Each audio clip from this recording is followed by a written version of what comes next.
Olá, alunos, sejam bem-vindos à primeira aula do curso HTML e CSS.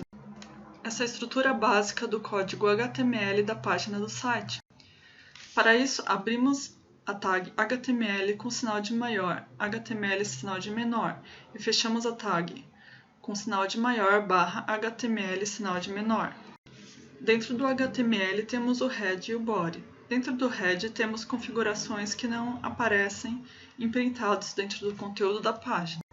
Dentro do head temos, por exemplo, o title, que aparece quando abrimos a aba de navegação. Dentro do body temos o conteúdo da página, que é o que realmente aparece imprintado na tela. Você poderá usar palavras com acentuação, porém elas não aparecerão corretamente na página HTML. Para isso, você precisará usar a tag metachar7 UTF-8. Para linkar um arquivo externo CSS na página HTML, você precisará, dentro do head, criar a tag link escrito rel stylesheet type text css.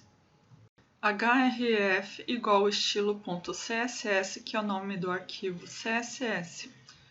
O arquivo HTML e CSS deverão estar na mesma pasta. Caso o arquivo CSS esteja numa subpasta, será necessário colocar o nome da pasta /estilo.css. Caso o arquivo HTML e CSS estejam em pastas paralelas, você deverá sair da pasta atual para depois entrar na pasta de destino. Para isso, você poderá escrever pasta de destino /estilo.css. Ao invés de linkar a página CSS com rel stylesheet type text css, você poderá escrever a tag style dentro da tag head. Para isso, abra e feche a tag style. Você pode querer adicionar um arquivo JavaScript ao arquivo HTML. Ao adicionar o arquivo CSS, você poderá estar estilizando os elementos do HTML, que são elementos fixos. Ao utilizar arquivo JavaScript, você estará dando dinamismo à página HTML. Para adicionar arquivos JavaScript, você deverá escrever a tag script e dentro dela type text JavaScript src arquivo js, que é o nome do arquivo. Isso é diferente de quando adicionamos o arquivo CSS, em que escrevemos stylesheet e também href. Você poderá, ao invés de adicionar uma página JavaScript linkado na página HTML, adicionar apenas a tag script e fechar a tag script dentro do body ou dentro do head da página HTML. Você poderá escrever o script dentro do body aconselhavelmente do que dentro do head, pois se você escrever dentro do head, será executado primeiro o JavaScript e depois o conteúdo do body.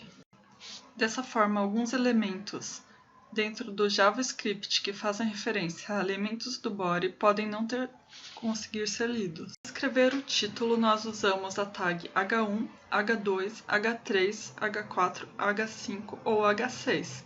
Para escrever o parágrafo, nós usamos a tag P. Tudo que está escrito dentro da tag H1 ou da tag P aparecerá no corpo do HTML. Você poderá escrever sem as tags e mesmo assim aparecerá no corpo do HTML. Então, por que escrever dentro das tags H1 e P? Porque assim o texto aparecerá com algumas configurações prévias. Por exemplo, no H1 ele aparecerá em negrito e também com tamanho de fonte próprio para o título. O H2 aparecerá com uma fonte um pouco menor do que H1 e o H3 com uma fonte um pouco menor que o H2 e assim sucessivamente. O conteúdo dentro da tag P de parágrafo aparecerá com um espaçamento entre o H1 e P e também se você escrever outro parágrafo também aparecerá um espaçamento. Para modificar as tags do HTML, você deverá escrever dentro do style ou dentro do arquivo CSS. Para isso, devemos escrever a tag do HTML, abre colchetes, fecha colchetes e dentro dos colchetes a propriedade que vamos modificar. Nesse caso, vamos modificar a cor do fundo de todo o corpo da página para cinza. Vamos modificar o tamanho da fonte do P para 20 pixels e a cor da letra para azul. Vamos iniciar a construção da página do site. Para isso, vamos inserir a tag Header, a tag Article, a tag Section, a tag Aside e a tag Footer. A tag Header será o cabeçalho da página, a tag Article será a matéria principal, a tag Section será a matéria secundária, a tag Aside será o conteúdo lateral ou uma barra lateral, a tag Footer será o rodapé. Na tag Header vamos colocar o título da página ou o slogan da marca. Na tag Article aparecerá o conteúdo da matéria principal. Na tag Section aparecerá o conteúdo da matéria secundária. Na tag Aside o conteúdo da matéria lateral. E na tag Footer o rodapé. No entanto, no arquivo HTML, as tags não possuem dimensões. Para isso, devemos nos referir a elas no arquivo CSS e definir a sua largura e altura e assim começar a dar forma às tags do HTML. No CSS, a largura é definida como width e a altura como height. Nesse exemplo, temos width 700 pixels e height 200 pixels. Nesse outro exemplo, temos height 700 pixels e width 200 pixels. Lembrando que a tag body é a que contém todos esses elementos e ocupa toda a página. No CSS, a distância entre o elemento e o topo da página é dito margem top. A distância entre o elemento e a margem direita é dita margem right. A distância entre o elemento e a parte esquerda da página é dita margem left. A distância entre o elemento e o fundo da página é dita margin bottom. A distância entre o elemento e o fundo da página é toda a distância entre eles, mesmo que exista outro elemento se interpondo nessa distância. Da mesma forma, a distância desse elemento ao topo da página é toda essa distância, mesmo que exista este primeiro elemento se interpondo entre eles.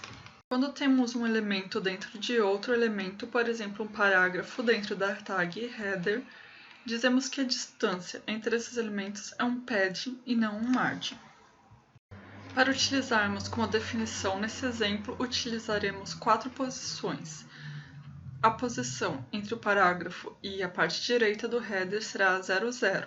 Entre o parágrafo e a parte inferior do header será 0, 1. Entre o parágrafo e a parte esquerda do header será 0,2 e entre o parágrafo e a parte superior do header será 0,3. Colocaremos no CSS P de parágrafo, abre colchetes, fecha colchetes, padding com as 4 posições de referência.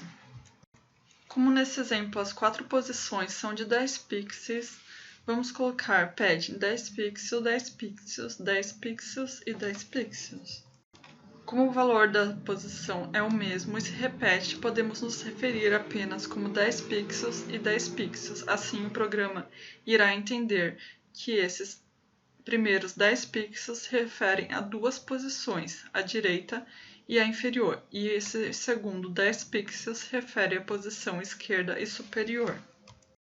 Como todas as posições se repetem, podemos também nos referir apenas como 10 pixels e o programa irá entender que se refere a todas as posições.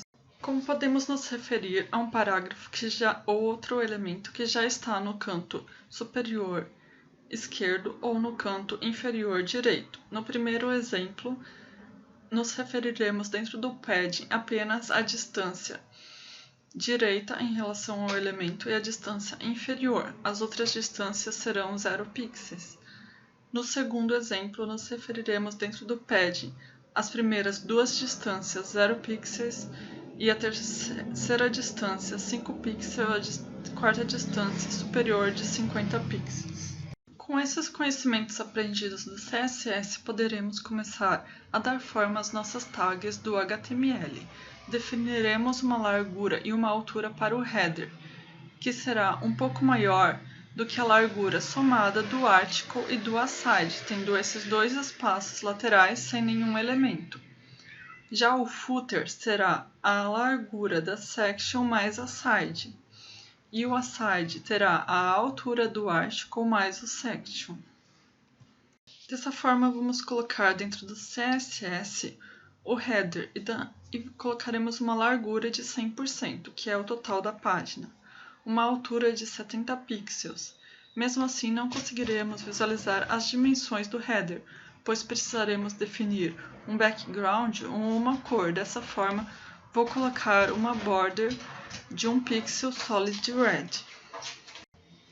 O article e section terão a mesma largura de 450 pixels e a mesma altura de 350 pixels. Também vou colocar uma borda de 1 pixel solid red e aquela distância da margem esquerda será de 225 pixels. O aside terá uma largura um pouco menor de 340 pixels, uma altura que será a soma da altura do article e do section. Colocaremos uma posição relativa, isso fará com que ele saia do fluxo normal do documento, não levando em consideração a posição original dele dentro do HTML. Assim, nós poderemos colocar ele flutuando à direita e também colocaremos a mesma margem em relação à direita que a margem em relação à esquerda. Assim, nós colocaremos uma posição em relação ao topo de menos 700 pixels em relação à posição original do aside, que era embaixo do article. Assim, nós subiremos 700 pixels em direção ao topo, que é a soma da altura do article mais o section. O footer terá uma largura aqui que será de 900 pixels, porque aqui a soma dos 450 mais 450 vai ser 900. Uma altura a mesma do cabeçalho, que será de 70 pixels, e a margem em relação à parte esquerda será a mesma dos outros elementos de 225 pixels.